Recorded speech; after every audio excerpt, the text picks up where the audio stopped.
Brought to you by Oxyridge. Manikchand Oxyridge, proudly Indian.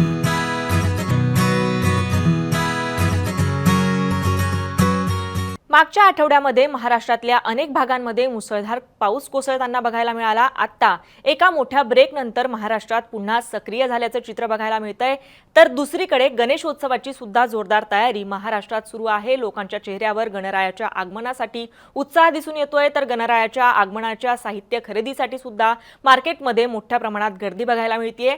मात्र अशातच यंदाच्या वर्षी गणेशोत्सवामध्ये मुसळधार पाऊस पडण्याची शक्यता हवामान विभागाने वर्तवलेली आहे. त्यामुळे कुठे कोणता अलर्ट हवामान खात्याने दिलेला आहे, काय काळजी घेण्याची गरज आहे, कुठे सतर्कतेचा इशारा हवामान खात्याने दिलेला आहे, हेच आपण या व्हिडिओतून पाहणार आहोत.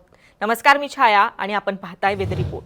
तर सर्वात आधी आपण आजच्या तारखेची सॅटेलाइट इमेज बघणार आहोत, ज्याच्या माध्यमातून सागरी वाऱ्यांची नेमकी काय स्थिती आहे ते आपण समजून घेऊ शकतो. तर ही आजच्या तारखेची सॅटेलाइट इमेज आहे आणि यामध्ये आपण बघू शकतो बंगालच्या उपसागरामध्ये सायक्लोनिक सर्क्युलेशन कमी दाबाचा पट्टा तयार झाल्यामुळे त्यांचा परिणाम म्हणून महाराष्ट्रावर सुद्धा वारे वाहताना दिसत आहेत. ढग मोठ्या प्रमाणात दाटलेले दिसून येत आहेत. याचबरोबर महाराष्ट्राच्या खालोखालचे जे राज्य आहेत, ज्यामध्ये ओडिशा असेल किंवा साऊथ इंडियाचे काही राज्य असतील, आंध्र प्रदेश असेल, तेलंगणा असेल, इथे सुद्धा मोठ्या प्रमाणात ढग दाटलेले बघायला मिळत आहेत. याचा अर्थ असा की ह्या राज्यांसोबतच या राज्यांवर मोठ्या प्रमाणात वादळी वारे असल्यामुळे महाराष्ट्रावर त्याचा परिणाम होऊन यंदाच्या वर्षी गणेशोत्सवात मोठ्या प्रमाणात पाऊस पडण्याची शक्यता असणार आहे.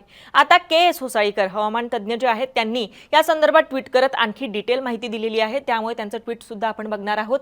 होसाळीकर यांनी ट्विट केलेलं आहे, ज्यामध्ये त्यांनी म्हटलेलं आहे, ओडिशा किनाऱ्यावर वायव्येकडील बंगालच्या उपसागरात कमी दाबाचं क्षेत्र तयार झालंय. पुढील 2 दिवसात ते पश्चिम वायव्येकडे सरकण्याची शक्यता आहे, अधिक तीव्र होण्याची शक्यता आहे.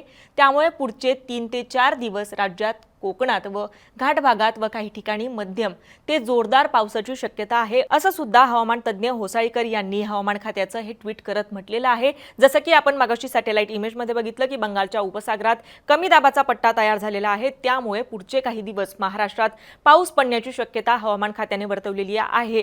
आता कुठे कोणता अलर्ट हवामान खात्याने दिलेला आहे ते सुद्धा आपण पुढच्या इमेजेसमधून समजून घेऊ शकतो. तर हा आजच्या तारखेचा मॅप आहे आणि यामध्ये आपण बघू शकतो की उत्तर महाराष्ट्रात जळगाव, धुळे, नंदुरबार या जिल्ह्यांना येलो अलर्ट आज हवामान खात्याने दिलेला आहे. तर इकडे विदर्भात याचबरोबर मराठवाड्यातल्या सुद्धा काही जिल्ह्यांमध्ये पाऊस पडण्याची शक्यता आज हवामान खात्याने वर्तवलेली होती. तर कोकण किनारपट्टीचा महाराष्ट्राचा पश्चिमेकडचा हा जो संपूर्ण पट्टा आहे, हा सुद्धा आज पावसाने व्यापलेला असण्याची शक्यता होती. येलो अलर्टमध्ये पालघर पासून तर सिंधुदुर्ग पर्यंत पश्चिम किनारपट्टीवरचे हे जे सगळे जिल्हे आहेत ते येलो अलर्टमध्ये आज हवामान खात्याने दिलेले होते. पालघर, ठाणे, मुंबई, रायगड, रत्नागिरी, सिंधुदुर्ग, पुण्याचा घाट परिसर, साताऱ्याचा घाट परिसर असा हा जो संपूर्ण पट्टा आहे, इथे पाऊस पडण्याची शक्यता आज वर्तवलेली होती.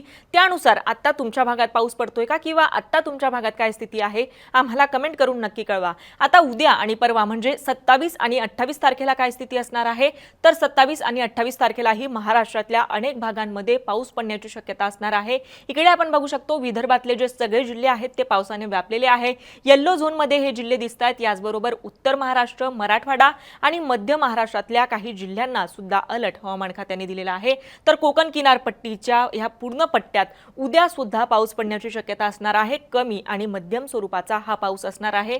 तर साताऱ्याचा घाट परिसर जो आहे तो ऑरेंज अलर्टमध्ये आहे. ऑरेंज अलर्ट साताऱ्याच्या घाटपट्ट्याला देण्यात आलेला आहे. याचा अर्थ असा की ऑरेंज अलर्ट असलेल्या साताऱ्याच्या घाट परिसरामध्ये मुसळधार तुफान स्वरूपाचा पाऊस पडू शकतो. तर 28 तारखेची काय स्थिती असेल, तर 28 तारखेलाही मुंबई, पालघर वगळता पश्चिम किनारपट्टीच्या सगळ्या जिल्ह्यांमध्ये पाऊस पडण्याची शक्यता असणार आहे. खास करून घाटाचा जो परिसर आहे, सातारा आणि कोल्हापुराचा घाटाचा परिसर, इथे मुसळधार पाऊस पडण्याची शक्यता असणार आहे. तर मध्य महाराष्ट्रातले काही जिल्हे, विदर्भातले काही जिल्हे आणि उत्तर महाराष्ट्रातल्या सुद्धा काही जिल्ह्यांमध्ये पाऊस पडण्याची शक्यता असणार आहे.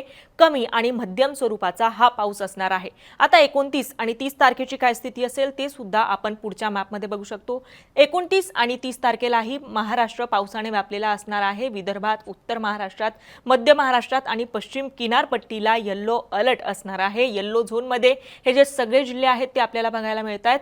परवा 29 आणि 30 तारखेला मात्र कुठेही ऑरेंज अलर्ट हवामान खात्याने दिलेला नाहीये.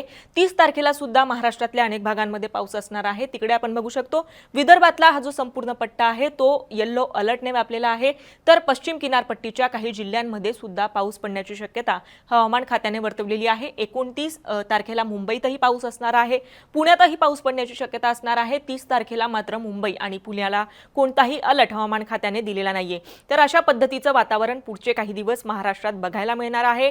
तुम्हाला तुमच्या जिल्ह्यासंदर्भात आणखी काही प्रश्न असतील तर आम्हाला कमेंट करून नक्की कळवा. आणि मुंबई तकला जर आपण नवीन असाल तर मुंबई तक चॅनलला सबस्क्राईब करायला विसरू नका. हा व्हिडिओ पाहिल्याबद्दल धन्यवाद.